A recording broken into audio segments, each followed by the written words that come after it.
MPSC संयुक्त गट क परीक्षेमधून कोणकोणती पदे भरले जातात, त्या पदांसाठी लागणारी पात्रता, कोणत्या पदांसाठी टायपिंग सर्टिफिकेट लागणार आहे, या सर्व तुमच्या मनातल्या प्रश्नांची उत्तर मी तुम्हाला या व्हिडिओच्या माध्यमातून देणार आहे. त्यामुळे व्हिडिओ आपल्याला सर्वांना शेवटपर्यंत बघायचा आहे. आणि जर तुम्ही चॅनलला नवीन असाल तर हे आपले चॅनल अशाच अपडेटसाठी फॉलो करून ठेवा. विद्यार्थी मित्रांनो नमस्कार, मी शंकर शिंदे रिलायबल स्पर्धा परीक्षा केंद्राच्या ह्या ऑनलाईन प्लॅटफॉर्मवरती तुमचं सर्वांचं स्वागत करतो. एमपीएससी ग्रुप सी मध्ये कोणकोणती पदं असणार आहे, त्याच्यात ह्या पदांसाठी लागणारी पात्रता काय असणार आहे आणि टायपिंग सर्टिफिकेट आपल्याला कोणत्या पदांसाठी लागणार आहे याची संपूर्ण माहिती आपण या व्हिडिओच्या माध्यमातून घेणार आहे. याच्यामध्ये जर आपण पदांचा विचार केला तर टोटल आपल्याला 6 पदं यामध्ये भरतीमधून भरले जाणार आहे. विद्यार्थी मित्रांनो त्यामधलं पहिलं जे पद असणार आहे तुमचं ते आहे उद्योग निरीक्षक हे पद आहे. दुसरं जे पद आहे ते दुय्यम निरीक्षक राज्य उत्पादन शुल्क दारूबंदी डिपार्टमेंटचं हे पद आहे. त्यानंतर तांत्रिक सहाय्यक विमा संचालनालय टेक्निकल डिपार्टमेंटचं पद आहे. कर सहाय्यक जे आहे आपण त्याला टॅक्स असिस्टंट म्हणतो, टॅक्स असिस्टंटचं पद हे असणार आहे. आणि त्यानंतर लिपिक आणि टंकलेखक म्हणजे क्लरिकलचे जे पद आहे ते बदले जाणार आहे. आणि सहाय्यक मोटर वाहन निरीक्षक म्हणजे AMVI हे 6 पदे आपल्याला एमपीएससीच्या ग्रुप सी च्या भरतीमार्फत भरले जाणार आहे. याच्यामध्ये जर तुम्ही पदांचा आणि त्याच्यामध्ये जर वेतन श्रेणी जी आहे तुम्हाला त्याचा जर विचार केला तर यामध्ये उद्योग निरीक्षकसाठी तुम्हाला 35,400 ते 1,12,400 पर्यंत पेमेंट. आणि जर तुम्ही दुय्यम निरीक्षक राज्य उत्पादन दारूबंदी डिपार्टमेंटचा विचार केला त्याच्यामध्ये तर 32,000 पासून स्टार्टिंग आणि 1,16,000 पर्यंत किंवा 1,00,000 प्लस मध्ये तुम्हाला हे पेमेंट बघायला मिळणार आहे. त्यामध्ये तांत्रिक सहाय्यक विमा संचालनालयाचा जर विचार केला तुम्ही तर 29,200 पासून 92,300 पर्यंतचं पेमेंट असणार आहे. प्लस त्याच्यातला सगळ्यात महत्वाचा मुद्दा म्हणजे काय माहिती का, अधिक महागाई भत्ता व नियमाप्रमाणे देय भत्ते याच्यामध्ये तुम्हाला ऍड असणार आहे. लक्षात घ्या. म्हणजे या पेमेंट मध्ये तुम्हाला एक्स्ट्राचे जे महागाई भत्ते असतील ते पण दिलं जातं. आणि जर तुम्ही कर सहाय्यकचा विचार केला त्याच्यामध्ये घटक मध्ये तर S1चं जे पेमेंट असतं आपल्याला 25,500 ते 81,100 पर्यंत आणि अधिक महागाई भत्ता याच्यामध्ये प्लस करून. आणि लिपिक टंकलेखचा जर विचार केला तुम्ही 19,900 प्लस महागाई भत्ता हा पेमेंट प्लेस करून आणि एंडिंग पर्यंत 63,200 पर्यंत आपल्याला पेमेंट जाणार आहे. आणि असिस्टंट मोटर वाहन निरीक्षक जे आहे त्याचा जर विचार केला S14 नुसार तर 38,600 ते 1,22,800 पर्यंत आपल्याला हे पेमेंट बघायला मिळणार आहे. आता ह्यामध्ये काही पदांसाठी जे आहे त्याच्यामध्ये टेक्निकल एज्युकेशन आपल्याला लागतं. याच्यामध्ये जसं तुम्ही बघितलं असेल उद्योग निरीक्षकात टेक्निकल एज्युकेशन लागतं. त्यानंतर आपलं तांत्रिक सहाय्यक आहे याला टेक्निकल एज्युकेशन लागतं. बाकी पदांसाठी खाली जर विचार केला तर AMVIचं जे पद आहे याला पण आपल्याला टेक्निकल एज्युकेशन लागतं. बाकीच्या पोस्टसाठी याच्यामध्ये जर कोणत्या पदासाठी आपल्याला टायपिंग लागणार आहे हे मी तुम्हाला क्लिअर करून देतो.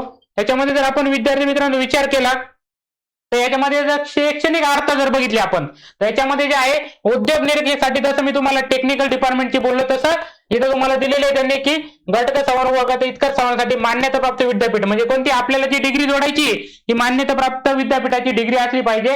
आणि त्यामध्ये जर उद्योग निरीक्षकासाठी जर तुम्ही विचार करत असाल तर अभियांत्रिकीमधील स्थापत्य अभियांत्रिकी तसेच स्थापत्य अभियांत्रिकीमधील विषयाच्या गटाशी संलग्न असलेल्या वास्तुविद्या नगररचना इत्यादी विषयाव्यतिरिक्त म्हणजे हे 3 विषय सोडून किंवा तंत्रज्ञान किमानमधील पदविका आपल्याला याच्यामध्ये लागणार आहे. याच्यामध्ये आणि विज्ञान शाखेतील संवैधानिक म्हणजे या काय म्हणतो तुम्हाला सायन्स डिपार्टमेंटची जरी आपली डिग्री असेल तरी आपण तुम्ही याच्यासाठी अप्लाय करू शकता.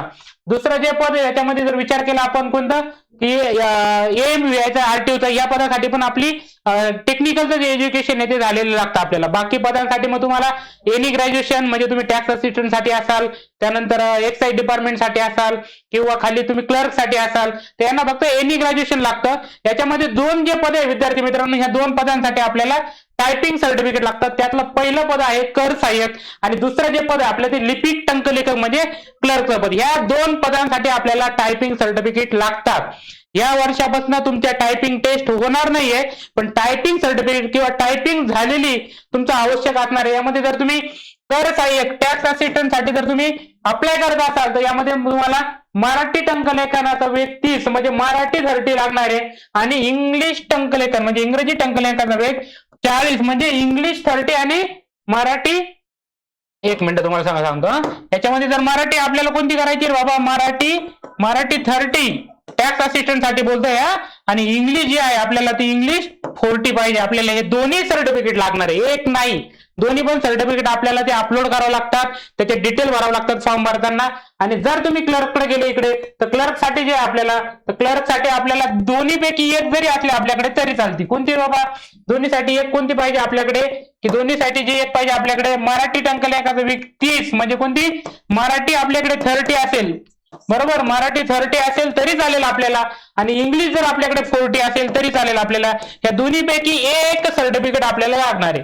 दोन्हीपैकी एक जे असेल तुमच्याकडे ते तुम्ही त्याच्यात फिलअप करून तुम्ही मुख्य भरतीसाठी अप्लाय करू शकता, किंवा त्याच्यावरती तुमचं सिलेक्शन प्रोसेस पण होणार आहे. त्याच्यामुळं टायपिंगचा बऱ्याच मुलांच्या मनामध्ये प्रश्न होता की सर टायपिंग कोणत्या पदासाठी असणार आहे आणि दोन्ही लागणार आहे की एकच लागणार आहे. तर टॅक्स असिस्टंट साठी आपल्याला मराठी 30 आणि इंग्लिश 30-40 किंवा इंग्लिश 40 लागणार आहे. आणि जर तुम्ही क्लरिकलचा विचार करत असाल तर इंग्लिशला तुम्हाला मराठी 30 पैकी एक लागेल, मराठी 30 लागेल किंवा इंग्लिश 40 जी तुमच्याकडे असेल दोन्हीपैकी एक, ती पण तुम्ही अप्लाय करू शकता. जर तुमचे अजून काही प्रश्न असतील या संदर्भातले तर तुम्ही ह्या व्हिडिओच्या कमेंट बॉक्समध्ये मला नक्की टाईप करा. मी 100% तुम्हाला रिप्लाय देण्याचा प्रयत्न करणार आहे. त्यामुळे जर तुमच्या मनामध्ये अजून काही प्रश्न असतील या परीक्षा संदर्भातले तर तुम्ही कमेंट बॉक्समध्ये कमेंट करून कळवा मला. आपण त्याचं तुमच्या पूर्ण शंकांचं निराकरण हे आपल्या रिलायबलच्या माध्यमातून करणार आहे. आणि जर या परीक्षांची तुम्ही तयारी करत असाल, येणाऱ्या काळामध्ये ग्रुप सी ची ऍड लवकरच येणार आहे, त्याचं आपण नोटिफिकेशन पण प्रसिद्धी पत्रक पण मागच्या व्हिडिओमध्ये मी तुम्हाला दाखवलं की लवकरच ग्रुप सी ची ऍड येणार आहे. त्यामुळे जर आपल्याला या भरतीसाठी तयारी करायची असेल तर रिलायबल स्पर्धा परीक्षा केंद्राच्या माध्यमातून तुम्हाला दर्जेदार अशी असणारी ऑनलाईन आणि ऑफलाईन या दोन्ही फॉर्मॅटमध्ये बॅचेस उपलब्ध असणार आहे.